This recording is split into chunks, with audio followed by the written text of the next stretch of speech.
Hey guys, Molton here and welcome back to this video in weak squares. So I believe this is a very fundamental strategic concept which you need to understand, but as you'll find out, it's not an overly difficult one, and I'm going to try and break it down into a few simple steps so it's far easier for you to recognize and then implement the plans into your own games.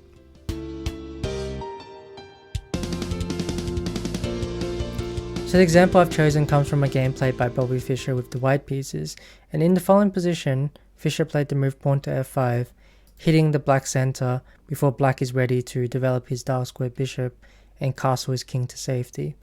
And the reason I showed this move is to highlight the fact that in your games, the first step is always to identify what this weak square is, but oftentimes you'll need to create the square or put pressure on your opponents to try and provoke a weakness in their position to begin with, because they're not going to create a weakness for free. So here, after the move pawn to f5, what Fischer is looking for is black to play the move pawn to e5. Of course, black can't take the pawn on e4 because his king is extremely dangerous in the center, and there's all sorts of attacking ideas where we take on e6. Therefore, black plays the move pawn to e5 here. And now Fischer has secured a weak square on the d5 square. So the definition of a weak square is any square which can't be defended by your opponent's pawn.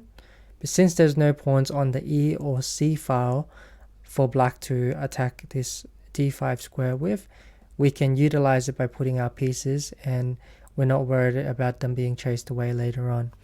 Notice that b6 is also considered a weak square here because black can't defend this square. But if you compare these two, b6 is not a very effective square because we don't have any pieces which can control it for one, and also it's not a very centralized square. So we only want to go for squares which are centralized, usually, or they serve a specific purpose.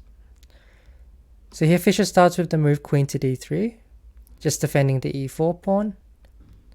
Black plays the move bishop to e7.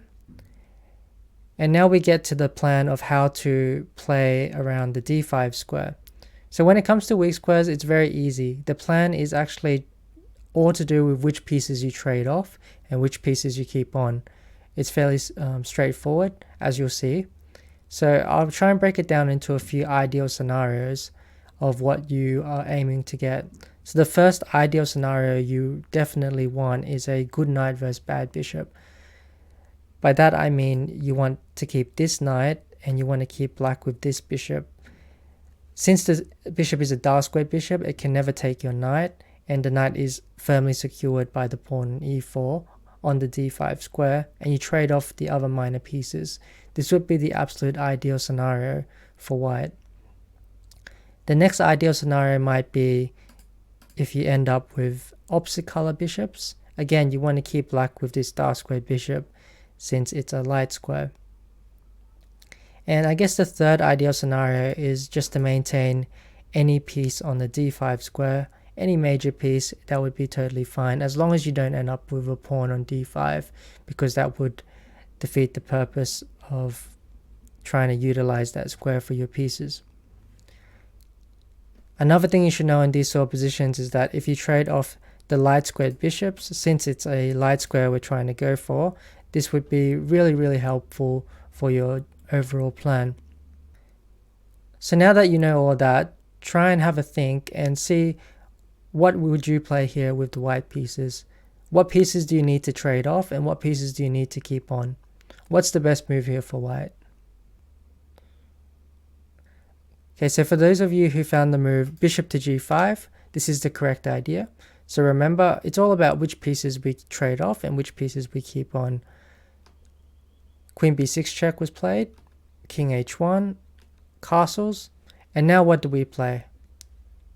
We trade the bishop for the knight, yes. Bishop takes. And now which piece do we want to trade off next? So you have to play the move bishop to d5 here. This would be the better move than knight to d5, because after bishop to d5 we're forcing a trade of light squared bishops, because next move we'll play bishop takes c6 regardless, since it's pinned to the rook. So black can't avoid the trade. And let's say rook moves, Fischer captures, and then plays the knight into the d5 square, followed by the move pawn to c3. So by following these simple steps, we can see that Fischer has managed to establish an extremely strong knight on the d5 square, which is untouchable because black has a dark squared bishop. And this already gives us a strategically huge advantage, since we can play on both sides of the board as well as the center, since we have so much central control. The game continued bishop to e7, rook to a1, f6, Fischer played the move pawn to a4, hitting the b5 pawn, rook to b8, and the game didn't last much longer here because white has a winning tactic already. We can play the move knight takes e7, queen takes e7, queen d5 check, picking up the rook on c6, and black resigned. So as you can see, it's not an overly difficult plan, but it can be a very, very effective one, especially when executed correctly. So I hope you enjoyed this video, and I look forward to seeing you on the next one.